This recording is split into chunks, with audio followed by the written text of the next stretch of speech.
Not anymore. Not anymore. All right, let's go through the market update here. A lot of people are trying to figure out, are we going to have a market collapse, a boom? Let's just look at some of the numbers and have a first principle discussion here. S&P up almost 2% so far this year. NASDAQ 100 flat, Dow up 3%. So pretty good start to the year in those index numbers. But if you look at the Mag 7, some of them have had some serious compression. Tesla down 27%. I do think that they had a big Trump Elon spike. Google down 10%, Amazon 9%, Microsoft about 8%, Meta, Apple, Nvidia were up to varying degrees. And then coming into our taping this week, Bitcoin down 15% over the last month. That too got the Trump bump. And then adding to all this confusion, unemployment is still at historic lows. We're at close to 4%. And if you look at the deportations that were promised, they've been modest to start. Obviously, they're just getting started. They need some money to deport folks, but they've only been deporting 500 people to 1,000 a day. And we haven't heard many numbers about the last couple of weeks as Doge has been sort of the center of attention. So, they'd have to get to 2,000 or 3,000 people a day to have low millions, let's say, Chamath, 2 or 3 million people deported for it to have any impact on unemployment.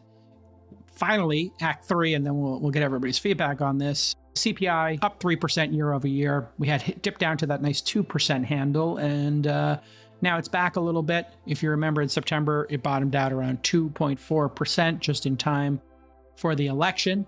Interesting how that happened. That same month, the Fed cut 50 bips, then it cut another 25 in December, and since inflation's been growing modestly but steadily, not insignificantly. So put it all together, Chamath, and what do you think? And then Freeburg, we'll go to you. I tend to be sort of in the Stevie Cohen camp. It's not like the bottom is going to fall out, but there's like a lot of room for concern, I guess is the best way to put it.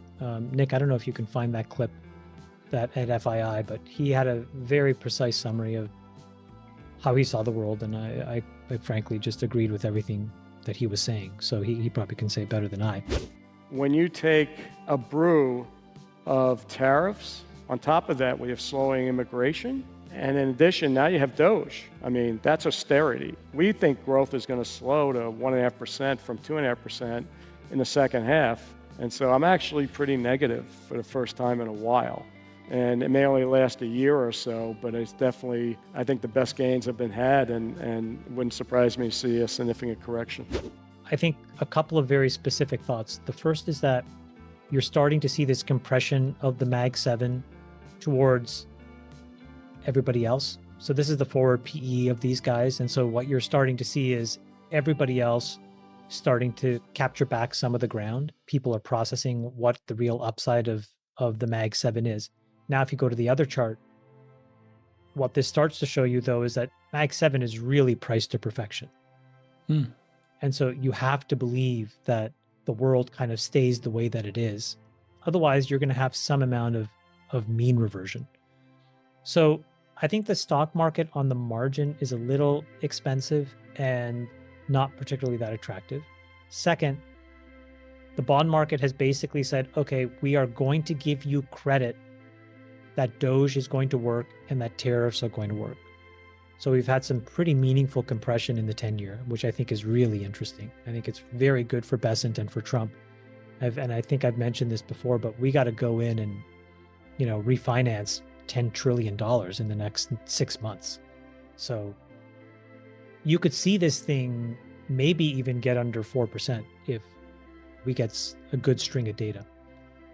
The real problem, I think, though, is that if you look back and say, what does this look like? The example that I would give you guys is in 2010 in the United Kingdom, the deficit as a percentage of GDP was 10%. And the UK government embarked on a multi-year austerity plan.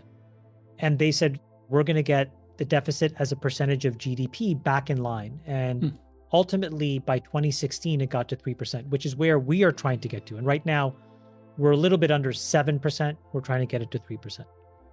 So it's interesting to ask what happened.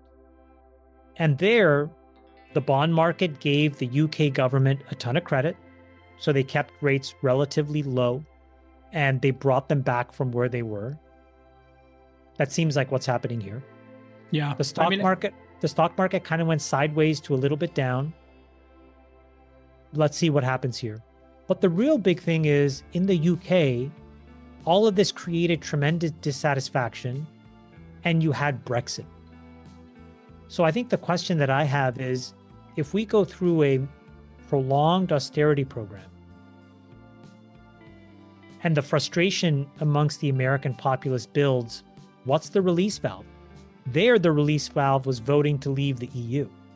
Here, it's not obvious to me what a release valve electing Trump was step one, and I don't know if there's something even more populist than Trump. No, I think he is the mechanism of implementing the austerity. I think people want this austerity. Just the question is, what happens when the actual byproducts of that austerity are felt by people for 6 or 7 years? I don't know what the answer is. Certainly people are in favor of Doge and downsizing the government more than I think anybody anticipated. The statistics are showing and the polls are showing Freeberg that it's incredibly popular. When you look at this, I don't want to say conflicting, but it's a lot of different conflicting data here as to what's going on. What do you see in the numbers here? And what does your instinct tell you? Because part of this, I think, is getting used to Trump again, right? Like, he says a lot of stuff.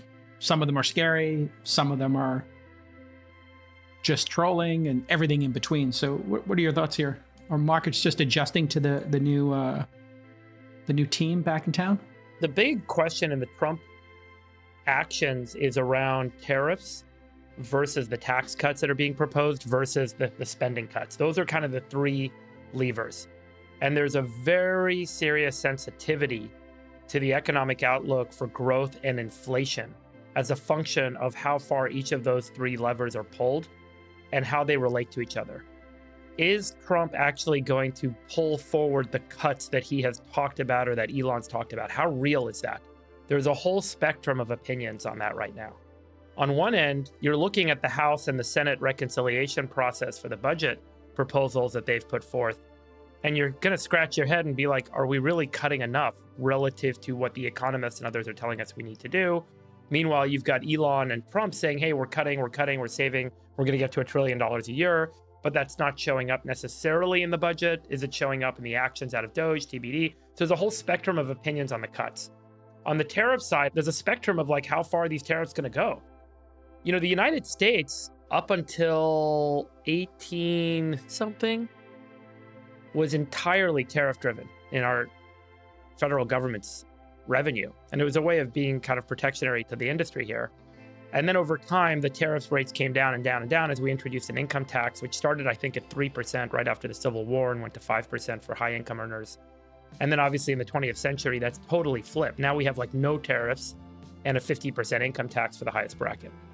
So can we actually revert back to a tariff-driven income model for the federal government? And what is the economic effect on growth for corporate America in that world where taxes get cut for the companies and for individuals, but we make all of our money from global trade? Does the increased cost of global trade hurt companies more than the benefit of paying lower taxes? That's the big economic argument that's underway right now. And it's funny, it kind of seems to follow along political lines, believe it or not, much like everything else. You know, like economists that are Democratic aligned are Democrat what's my aligned. party doing? I agree with that. Yeah, exactly. And so the Democrat aligned economists will say the tariffs don't make sense. They reduce economic growth. They have a negative effect. We shouldn't be doing that. And then the Republican aligned economists are saying the tax cuts will more than make up for the reduction